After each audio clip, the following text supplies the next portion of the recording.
하나님의 말씀 마태복음 7장 1절 말씀 보시겠습니다. 마태복음 7장 1절. 비판을 받지 아니하려거든 비판하지 말라. 너희가 비판하는 그 비판으로 너희가 비판을 받을 것이요 너희가 헤아리는 그 헤아림으로 너희가 헤아림을 받을 것이니라. 어찌하여 형제의 눈 속에 있는 티를 보고 내 눈 속에 있는 들보는 깨닫지 못하느냐. 보라, 내 눈 속에 들보가 있는데 어찌하여 형제에게 말하기를 나로 내 눈 속에 있는 티를 빼게 하라 하겠느냐. 외식하는 자여, 먼저 내 눈 속에서 들보를 빼어라. 그 후에야 밝히 보고 형제의 눈 속에서 티를 빼리라. 거룩한 것을 개에게 주지 말며 너희 진주를 돼지 앞에 던지지 말라. 그들이 그것을 발로 밟고 돌이켜 너희를 찢어 상하게 할까 염려하라. 6절까지 봉독해 드렸습니다.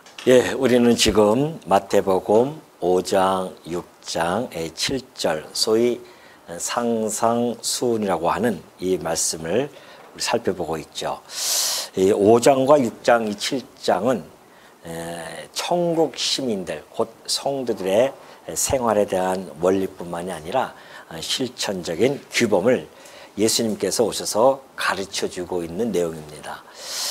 이런 가르침은 예수님께서 구약에 약속되어졌던 하나님의 아들 곧 그리스도이심을 증언하는 그러한 행적으로 좀 나타나고 있는 것이죠.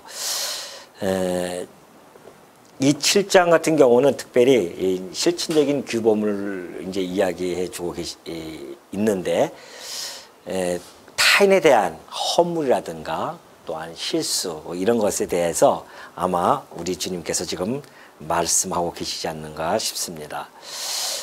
우리가 말씀을 아는 것도 중요하지만은 그 말씀에 대한 실천을 한다고 하는 것은 매우 중요하죠. 왜냐하면은 하나님 나라는 말에 있지 않다고 했습니다. 능력에 있다고 바울이 일찍이 고린도 성도들에게 권면해 준 바가 있죠.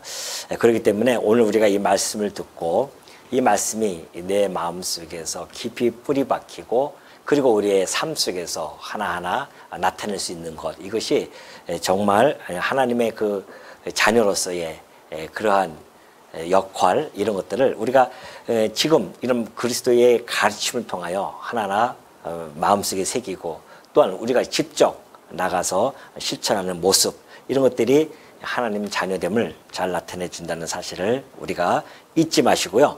7장 다시 한번 살펴보겠습니다. 7장에 보면은 비판을 받지 아니하라거든 비판하지 말라고 그렇게 이야기합니다. 비판이라고 하는 단어, 이것은 이제 크리노라고 하는 단어인데요.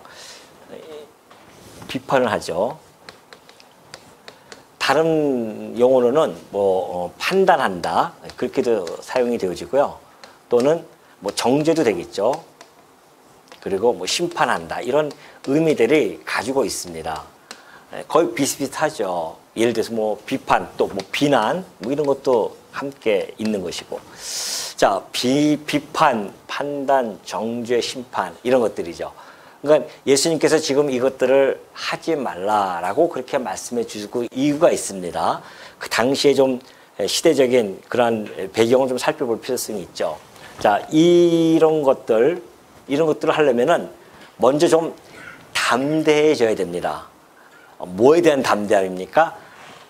뭐가 전제가 돼야 되죠? 나는 의롭다, 이런 거죠. 그래서 자기의입니다. 자기의, 이것이 전제가 돼야 돼요. 자기는 의롭죠. 그러니까 비판하는 거 아니겠어요? 비난도 하고 판단도 하고 막 정죄도 하고 심판도 해나가는 이런 담대함이 생길 수 있는 겁니다. 자기가 의롭지 못하다고 생각하면 이거 하기 쉽지가 않죠. 자기가 의롭다고 생각해요. 그때 당시에 예수님이 오셔서 이 말씀을 할 때 당시에는 바리새인들, 사회 지도층이 누구였냐면은 바리새인과 서기관이라고 했죠. 그 바리새인들과 서기관들은 율법을 가르치는 자들이었습니다. 근데 그들이 하나 곡해한 부분이 있었어요. 뭐에 대한 곡해였었냐면은 율법입니다. 율법에 대한 곡해를 하는데 율법으로 자기가 의롭게 되어질 수 있다고 곡해를 한 겁니다. 그러니까 율법을 잘 지키면은 의롭다고 하는 거죠. 그러니까는 그들이 가지고 있는 율법 또는 오랜 기간 동안에 내려왔던 전통 있지 않습니까? 그런 것들, 율례 이런 것들을 가지고서는 비판하고 판단하고 정죄하고 심판하는 이런 일들이 비일비재했었습니다. 그러니까 예를 들어서 전통 같은 경우도 마찬가지입니다. 예수님의 제자들이 손을 안 씻고선 그냥 먹으니까는 저 하면서 그냥 손도 안 씻고 먹는다고. 이런 것들을 판단하고 정죄하고 막 이런 모습을 보여줬잖아요. 그거였었습니다. 그러니까 이런 것이 이제 이런 풍조가 아주 만연했던 그러한 시기였기 때문에 이러한 율법에 대한 곡해가 이렇게 나올 수밖에 없다는 것을 알 수가 있죠. 그러나 하나님께서 우리가 바울을 통해서도 우리가 살펴본 바가 있지만은 율법이라고 하는 것은 뭐 하기 위해서 줬다? 예? 우리의 죄를, 그쵸. 죄를 깨달음입니다. 하나님께서 율법을 주신 것은 너희가 의롭지 않아. 아까 우리가 교동문에서도 살펴봤듯이 나는 모태에서부터 뭐예요? 죄 중에 잉태가 되어진 자들입니다. 어머니가 죄인이니 아버지가 죄인이니 자식들도 죄인이죠. 이것은 뭐 계대에 이어지는 그러한 차원이 아니라 본성입니다. 인간들은 아담 타락한 이후로부터는 다 죄를 가지고 태어나요. 근데 인간들이 살다 보니까는 착각을 할 때가 있습니다. 내가 잘 수양을 하고 잘만 이렇게 살아가면은 나는 좀 의로울 수도 있겠다. 의롭게 살아갈 수 있겠다라고 해가지고서는 얼마나 사람들이 그냥 정말 막 봉사도 많이 하고 있지 않습니까? 봉사도 하고 하면 저 사람 의인이야 막 이렇게 평가를 받죠. 아무리 봉사를 열심히 하고 아무리 자기의 재산을 다 팔아서 다 나눠준다 한들 그는 본성적으로 죄인일 수밖에 없습니다. 거기서 벗어날 자가 없어요. 그래서 우리는 율법 앞에 가면은 내가 죄인이구나 이걸 깨달아야 됩니다. 근데 바리새인들은 거꾸로 생각했어요. 내가 율법을 잘 지키면 의롭게 되어질 수 있겠다. 그러니 얼마나 담대하고 당당합니까? 막 하는 거죠. 비판도 하고 판단도 하고. 근데 예수님이 오셔서 그거 아니라는 거죠. 비판하지 말라. 당신의 이제 백성들에게 해서 하는 이야기인데 왜 그러냐면은 이 말씀을 하는 이것도 배경이 있습니다. 전제를 가지고 있어야 돼요, 여러분들이. 이 말씀을 들을 때 그냥 들으면 안 됩니다. 이 상태에서 들으면은 잘 이해가 안 돼요. 그러나 우리가 이 말씀을 통해서 지금 율법 앞에서 우리가 죄를 깨달았죠. 나는 죄인입니다. 그럼 뭐예요?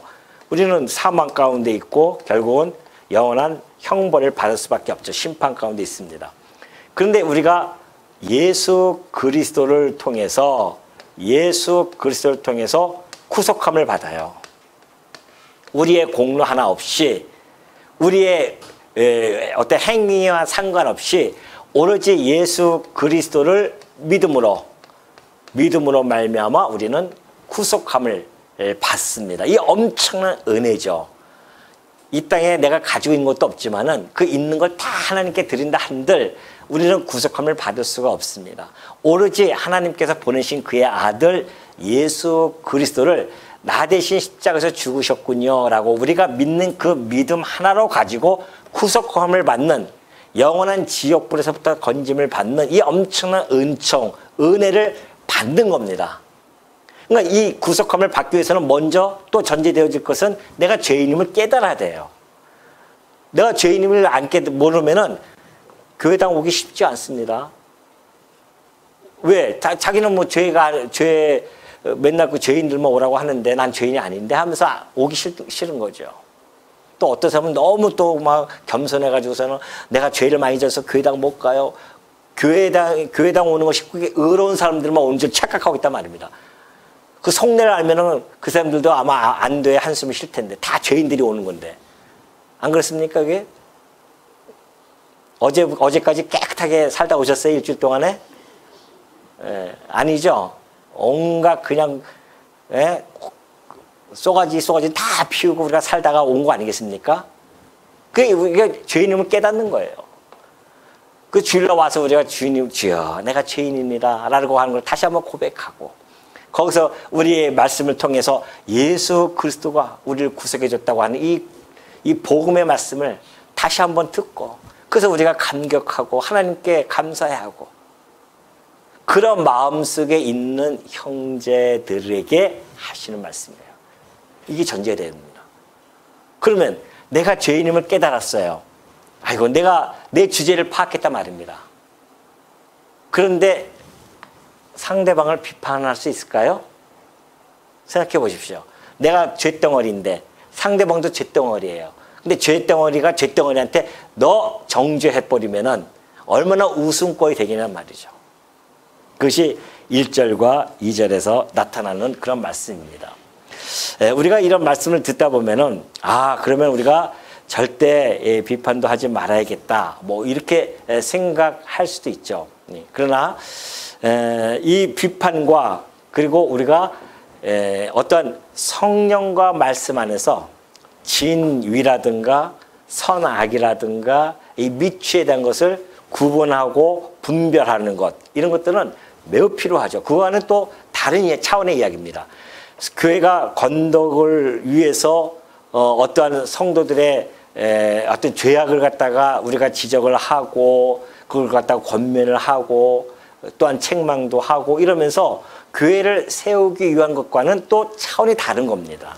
이것은 그냥 정말 자기가 죄인임을 깨닫지 못하고 그냥 자기의 의롭다고 생각하고 자기의 생각과 자기의 주장에 의해서 비판하고 판단하는 이런 것들을 지금 이야기해주고 있죠. 우리가 이제 누가복음, 이게 같은 병행 구절이 누가복음에 나타나거든요.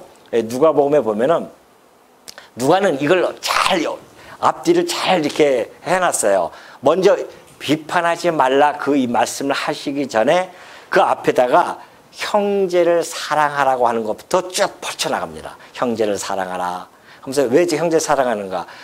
하나님께서 너희를 사랑한 것처럼 너희도 서로 사랑하라, 이런 거죠. 원수를 사랑하라. 형제가 아니라 원수입니다. 원수를 사랑하라 하면서 쭉 이야기해줘요. 그러면 왜 그렇게 해야 되는가? 하나님께서 너희 아버지께서 너희에게 자비로우신 것 같이 너희도 자비로운 자가 되거라, 그렇게 이야기를 해요.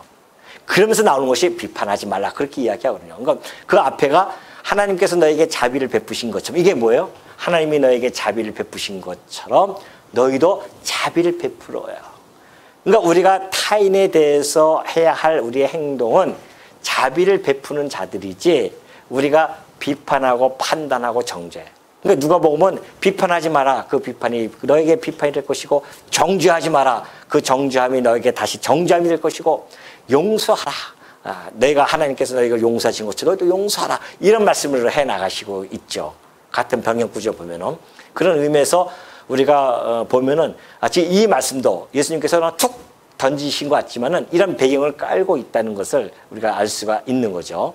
그렇기 때문에 이 말씀 속에서 우리가 내가 누군지를 알고 있다고 막 한층 더 이러한 것을 경계할 수 있다라는 것을 알 수가 있습니다. 그러면서 2절에 보면 그래요. 너희가 비판하는 그 비판으로 너희가 비판을 받을 것이요, 너희가 헤아리는 그 헤아림으로 너희가 헤아림을 받을 것이니라, 그러죠. 우리가 심판의 자리에 앉아 있는다. 우리가 죄인임에도 불구하고 착각해가지고 심판의 자리에 앉을 때가 참 많죠. 이 정죄, 판단, 비판 이런 것도 다 심판의 자리, 자기가 심판주의인 줄 알고 착각 속에 살아간단 말입니다. 그러나 만약에 내가 심판의 자리에 앉아서, 옛날 그전에 그 바리새인들이 모세의 자리에 앉았었거든요. 모세의 자리에 앉아가지고서는 막 심판을 하고 정죄하고 막 그랬단 말입니다. 그렇게 되어졌을 때에 참 심판주에게 네가 그 심판하고 정죄하는 걸 가지고 네가 정죄를 받고 심판을 받을 것이다, 이 말씀이죠. 그러니까 예수님이 어서 간단하게 얘기했지만은 바울은 이 말씀을 아주 잘 풀어서 로마서에서 설명해 주고 있습니다. 로마서 2장 1절 보면 그러죠. 그러므로 남을 판단하는 사람아, 누구를 막론하고 네가 핑계하지 못할 것은 남을 판단하는 것으로 내가 너를 정죄함이니 판단하는 내가 같은 일을 행함이라 그래요. 아마 마음에 찔리는 사람들이 많이 있을지 모르겠네요. 제가 그전에 이런 얘기 했었죠. 남에게 손가락질을 하면은 손가락질 3개가 누구한테 간다? 자신에게 향한다고 하는 거예요. 내가 이런 말씀 듣고 하는 거지 그냥 하는 것이 아니에요, 제가.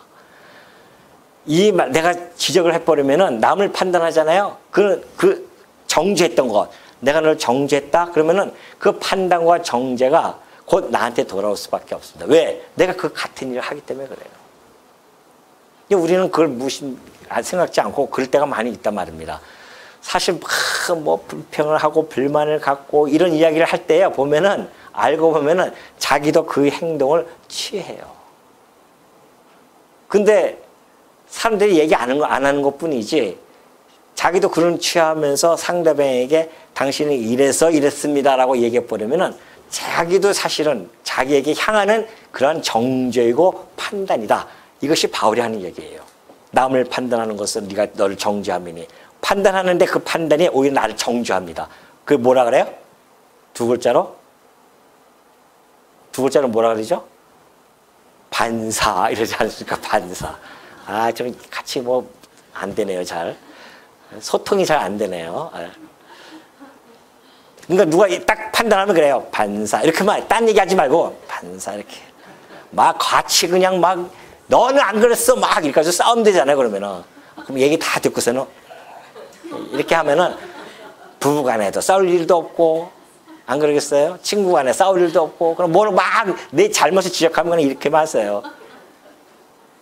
그래서 어저께인가 그저께 우리 집사님 나한테 이러는데 그 뜻인지 나도 이제 조금씩 깨달아지는 것 같은데 맞습니다. 우리가 반사가 되어줄 수밖에 없어요. 그런데 이런 일을 행하는 자에게 하나님의 심판이 진리대로 되는 줄 우리가 아노라 그러죠. 이런 일을 행하는 자를 판단하고도 같은 일을 행하는 사람아, 판단하고도 같은 일을 행하는 사람아, 네가 하나님의 심판을 피할 줄로 생각하냐 말이죠. 피할 수가 없습니다. 바리새인들 서기관들이요 그런 이야기를 해요. 너희들 도둑질 하지 마라 막 가르친단 말입니다. 그 바울이 하는 이야기예요. 바리새인들이 너희들 도둑질 하지 마라 그렇게 이야기하는데 근데 뒤돌아보니까 그들이 가서 도둑질 한다는 거 아니겠습니까? 간음하지 말라 하더니만 가서도 간음하고 이런 모습들을 비판이죠.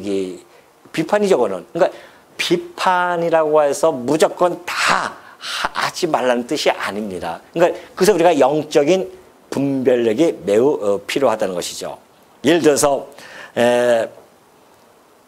인간의 이 비판이라고 하는 자체가 인간의 우월감, 교만감 이런 것들이 어우러져서 나오는 거 아니겠습니까? 그러나 우리가 죄인임을 깨달았을 때는 그런 것들이 훨씬 더 잘 감소되어 줄 수가 있죠. 그러나 우리가 성도들이 예를 들어서 교회를 무너뜨리고자 하는 그런 일들을 행할 때가 있습니다. 그래서 막 그냥 뒤에서 뭐예요? 성도들 바로 이거예요. 야고보서 4장 11절. 형제들아 서로 비방하지 말라 그래요. 비방이 뭔지 아십니까? 막 음해하고 뒷담화를 하고 막 중상모략 이것이 비방입니다. 그 비방하지 말라는 겁니다. 형제를 비방하는 자나 형제를 판단하는 자는 그 율법을 비방하고 율법을 판단하는 것이라 그렇게 이야기합니다. 네가 만일 율법을 판단하면 율법의 준행자가 아니요 재판관이다. 자, 율법이 뭐라 그럽니까? 형제를 사랑하고 내가 너희를 용서한 것처럼 너희도 용서하고 그런 이야기잖아요. 그런데 자기가 율법을 비방하죠. 그렇게 되어지면은 왜? 형제들을 막 비방한다고 하는 것은 율법 서로 사랑하라고요? 웃기지 마십시오. 비방하는 거야 율법. 그건 잘못된 것입니다. 어떻게든지 비방을 해야 되죠. 어떻게든지 판단해야 되죠. 이렇게 이해가 나오는 거죠. 그러니까 그러한 자들은 율법을 오히려 비방하고 판단하는 자가 되어진다. 우리는 율법의 준행자이지 판단자가 아니라는 것을 잘 밝혀주죠. 재판관이 아니지 않느냐. 그래서 입법자와 재판관은 오직 한 분이시니 능히 구원하시기도 하시며 멸하기도 하시느니라. 너는 누구에게 이웃을 판단하냐 그러죠. 자, 예를 들어서 비방하지 말라고 했는데 비방하는 자들이 있습니다. 그럼 어떻게 될까? 교회가 건덕으로 세워져야 되는데 비방을 한단 말입니다. 교회에서. 그럴 때 그런 자들에게 뭐라고 우리가 해야 되냐 말이죠. 그들을 지적은 해줘야 되죠. 그러면 교회가 무너집니다. 그러지 마십시오. 또는 불의를 행한단 말입니다. 그러면 불의에 대해서 가만히 냅둬요? 말씀으로 경고하고 말씀으로 권면도 해야 되고요. 그리고 거룩하게 구별된 삶을 살 수 있도록 우리가 앞서간 일이 있으면 권면도 하고 이런 모습, 이런 것까지 금하는 것은 아니라는 것을 알고 있어야 됩니다. 그러니까 이걸 헷갈리시면 안 돼요. 그러니까 비판하지 말랬어. 그러니까 교회에서 막 그냥 교회가 무너질 정도로 막 그렇게 해적고 다니는데도 그냥 비판하지 말지, 입 다물고 있어야 돼. 이렇게 되어지면은 교회가 무너질 수밖에 없잖아요. 그건 아니라는 것이죠. 그러니까 그래서 영적인 분별력이 필요하다는 겁니다. 우리가 판단에 대한 이런 균형 감각이 필요하다는 것을 계속해서 성경도 이야기해주고 있습니다. 우리가 만약에 균형 감각이 무너져 버리면요, 모르는 거죠. 비판을 우리가 비판을 하지 말라고 했으니까 어느 때 이것을 해야 되는지, 책망을 해야 될지, 권고를 해야 될지, 권면을 해야 될지, 이런 것들도 분별을 못하게 되어지기 때문에, 그래서 우리가 성령과 이 말씀 안에서 우리가 거하는 것이 매우 중요합니다. 그래야 그 지혜와 그 지식을 가지고서는 우리가 교회를 건덕으로 세워나가는 데에 매우 필요하게 균형 감각을 가지고 할 수가 있는 거죠. 그래서 우리가 어떠한 진위, 거짓, 어떤 사람이 와가지고서는 막 거짓을 퍼뜨린단 말입니다. 예를 들어서 뭐 이단의 사상을 가지고 와서 막 하면은, 아유, 저거 판단하면 안 되겠다, 가만 냅둬야겠다. 그럼 되겠어요? 안 되죠. 진위를 정확하게 구별해서 그걸 판단해 줄 줄 알아야 되고, 선, 악이 무엇인지, 미추가 무엇인지를 정확하게 우리가 구분하고 판단하는 이 능력, 이것은 성도에게 있어서 아주 귀중하고도 필수적인 그러한 신앙인의 조건임을 여러분 마음속에 꼭 간직해주고 계셔야 됩니다. 그렇기 때문에 지금 예수님께서 말씀하셨듯이 비판하는 그 비판으로 너희가 비판을 받을 것이다. 그대로 반사를 당할 것이라는 거죠. 물론 이것은 그 앞에 있는 사람, 비판하는 사람에게만 뿐만이 아니라 더 나아가서는 심판주이신 하나님에게 그대로 비판을 당한다는 거죠. 두려운 말씀입니다, 이게 사실은. 우리가 남을 정죄하고 판단하고 심판한다고 하는 것이 얼마나 두려운 일인지. 왜? 그대로 내가 하나님 앞에 가서 받으니까 그 심판을 받기 때문에 그래요. 너 그때 그렇게 심판했지? 너는 안 그랬어? 하면서 만약에 영상으로 내 삶의 파노라마를 쫙 펼쳐나가면 진짜 부끄러울 겁니다, 우리가. 아이고, 내가 그때 그러지 않았어야 되는데. 부끄러움이 나타날 수밖에 없겠죠. 그러면서 3절을 보면 그래요. 어찌하여 형제의 눈 속에 있는 티는 보고 내 눈 속에 있는 들보는 깨닫지 못하느냐. 보라, 내 눈 속에 들보가 있는데 어찌하여 형제에게 말하기를 나로 내 눈 속에 있는 티를 빼게 하라 하겠느냐. 외식하는 자여, 먼저 내 눈 속에서 들보를 빼어라. 그 후에야 밝히 보고 형제의 눈 속에서 티를 빼리라. 이 말씀은 너무나 유명해서 뭐 정치권에서도 많이 사용하더라고요. 요즘 보니까는. 뭐 누구를 갖다가 막 비판하니까 야, 네 들보나 보고 해라. 너는 더 하면서 막 이러지 않습니까? 아주 유명한 말씀이죠. 예, 우리가 이걸 교회를 안 되는 사람들도 잘 알고 있습니다. 그러니까 이 자기가 가지고 있는 자기의 어떤 죄라든가 이런 것이 훨씬 더 사실은 많이 가지고 있습니다. 이 들보라고 하는 것, 이것은 사실은 자기 죄가 더욱 무겁다는 것을 알으라는 이야기입니다. 성도는, 특히 우리 성도는요, 상대방의 죄를 보았을 때에 그 죄는 가볍게 여기셔야 됩니다. 그리고 자기 죄에 대해서는 어떻게 해요? 무겁게, 중하게 여기셔야 돼요. 근데 반대가 되어졌어요. 상대방의 죄는 아주 무겁게 봅니다. 아, 그럴 수가 있어? 근데 자기의 죄는 아주 가볍게 여기가 괜찮다는 거죠. 이거를 병영시킨 단어가 있습니다. 그게 뭘까요? 에? 내로남불. 잘하시네. 이제 조금씩 통하기 시작하잖아요. 병영시킨 것이 내로남불이에요. 자기 할 때는 아주 괜찮은 척하고 남이 할 때는 아주 그걸 크게 부풀려서 이야기하고. 이게 우리 인간의 모습입니다.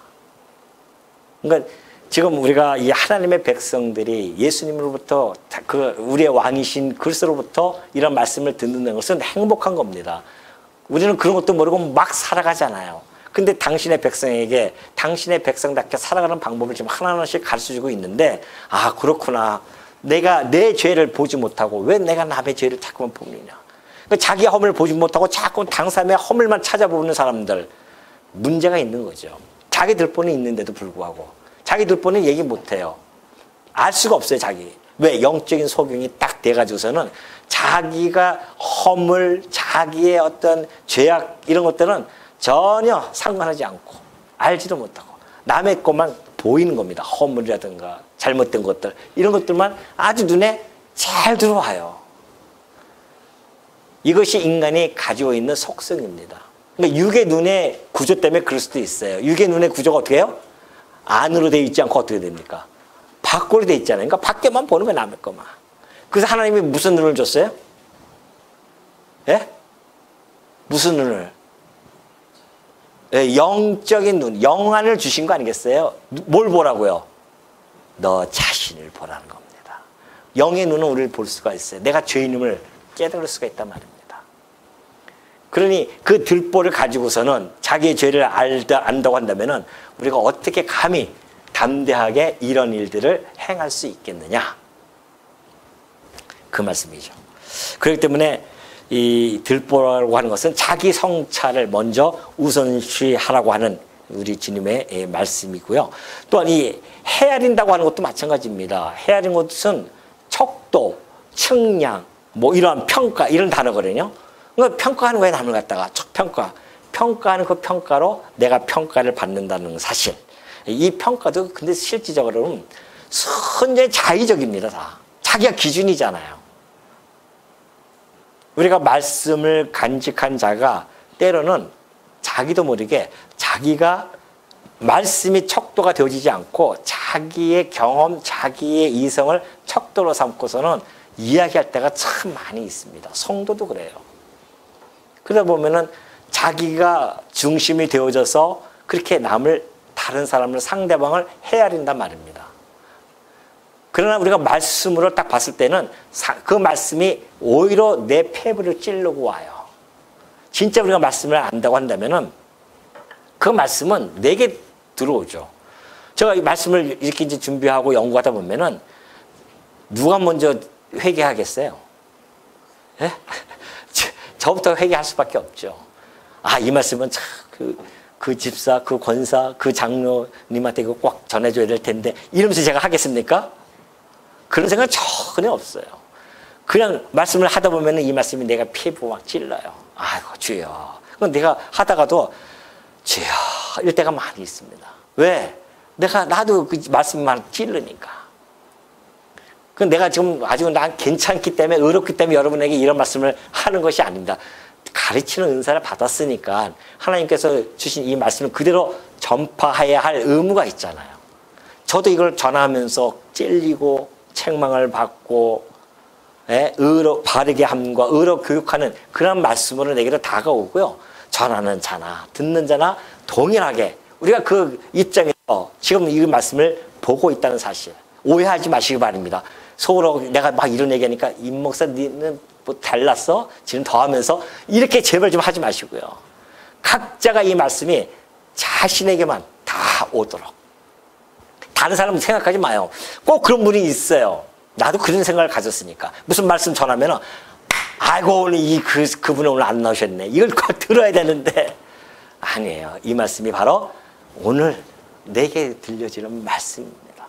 남이 못 들었다고 아쉬워할 것도 없고 안타까워할 것도 없어요. 자신에게 들려진 것만 해도 감사하게 생각하시면 됩니다. 그래서 우리 성도가 의의 길을 가고자 하는 자들 아닙니까? 그래서 의의 길이라고 하는 것은 남의 허물을 판단하는 것보다는요, 자신의 죄를 찾아서 회개하는 일, 회개하는 것, 이것이 무슨 길이다? 이거야말로 의의 길입니다.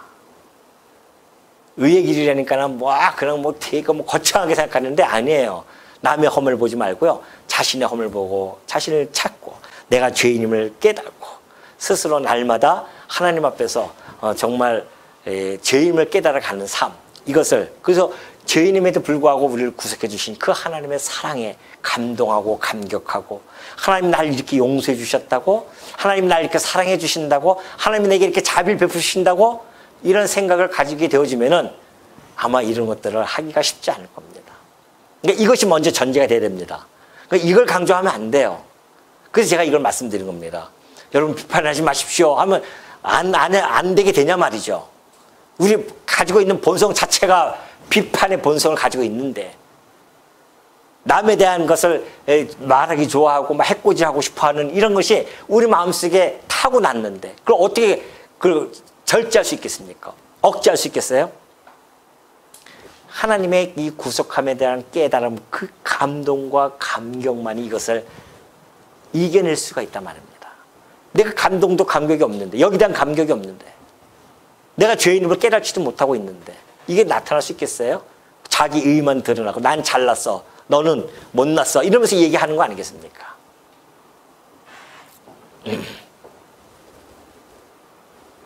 그러면서 7절 보면 6절 보면 그러죠. 거룩한 것을 개에게 주지 말며 너희 진주를 돼지 앞에 던지지 말라. 그들이 그것을 발로 밟고 돌이켜 너희를 찢어 상하게 할까 염려하라.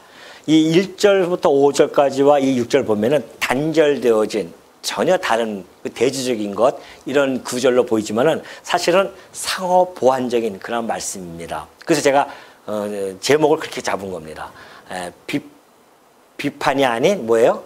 영적 분별력이죠. 이게 분별력에 대한 이야기거든요. 비판을 하지 않되 우리가 영적 분별력을 가져야 된다는 것을 지금 예수님께서 제자들에게 촉구를 하고 있는 내용입니다. 들보를 간직한 채 거침없이 비판하는 자들이 있다고 그랬죠. 바로 이런 자들, 바리새인들과 서기관들이죠. 그들은 들보를 자기가 간직함에도 불구하고 거침없이 막 그냥 비판하고 심판하고 정죄합니다. 그런 외식자들이죠. 그런 외식자들에게는 뭘 전하지 마라? 복음 전하지 말라는 겁니다. 지금 그 얘기예요. 여기서 개나 진주 그렇게 개, 돼지 이렇게 얘기했지만은 나중에 보면은 그 행악하는 자 또 그러한 자들 외식하는 자들 이런 자들을 다 개, 돼지로 그렇게 이야기해 주기 때문에 이것이 바로 그때 당시에 그 들보를 가지고 있음에도 불구하고 남의 티를 지적하는 그러한 자들을 대하여 이야기하는 겁니다. 아, 비판하지 말라고 했으니까 그들도 비판하지 말라? 그런 얘기 아니에요. 우리 주님은요, 그들을 신랄하게 정죄하고 판단하고 비판합니다. 누구를? 복음을 배척하는 자들, 하나님의 아들 그리스도를 배척하는 자들. 그러니까 그걸 분별을 잘해야 된다는 것이거든요. 그들에게 만약에 이 복음을 이런 복음을 갖다가 전해요. 그들이 받아들일 것 같습니까? 그들은 자기가 의로운 자들인데 이게 복음인데 이 복음을 안 받아들여요. 그러니까 그들이 귀한 줄 모르니까 개가 돼지가 그 귀한 걸 줘보십시오. 진주, 보석 줘봐요. 쓸데없는 거 줬다고 막 꿀꿀꿀 거릴 거 아닙니까? 막 밟아요. 그냥 밟아버리고 뒷발로 막 쳐버리죠. 그저 먹을 거 고구마라도 하나 갖다 주면 꿀꿀꿀 하면 좋아할 거 아닙니까? 개, 돼지는. 그런 거와 같습니다. 이 귀한 말씀, 이 생명의 말씀을 그들에게 전해주지 말라고 합니다. 그들이 그것을 갖다가 함부로 다루고요. 오히려 그들이 그 말씀을 전하는 그리스도와 그리고 그의 제자들을 어떻게 해요? 그냥 찍죠. 상하게 할까. 진짜 그렇게 했잖아요. 그들은 끊임없이 제자들을 쫓아다니면서 복음 전하지 마. 복음 전하지 마. 왜? 이걸 전하니까. 너희도 죄인이야 하니까 우리가 죄인이라고? 나는 의로운 자인데 화가 나는 거죠. 너희 죄인이야. 이게 복음인데. 그래야 내가 이 복음을 받아들일 수가 있는데. 그래야 그리스도를 받아들일 수가 있잖아요.